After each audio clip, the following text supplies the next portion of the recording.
A for Apple. তো চলো আমরা এটাকে একটু ধরে নিয়ে আসি।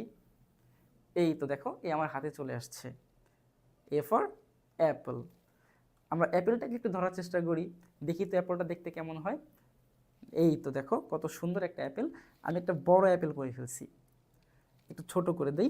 দেখো আমার হাতে এখানে একটা অ্যাপেল আছে, আমি এখানে ম্যাজিক করব এবং এখানে 5টা অ্যাপেল করে ফেলবো। কিভাবে দেখো, 2টা অ্যাপেল, 3টা অ্যাপেল, 4টা অ্যাপেল, 5টা অ্যাপেল।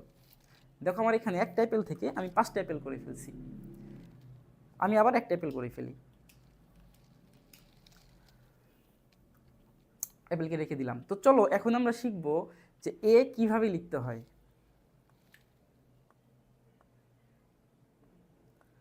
চলো আমরা এ লেখাটা শিখে নেই।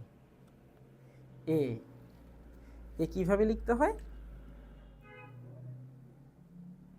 এ A for apple, A for Apple.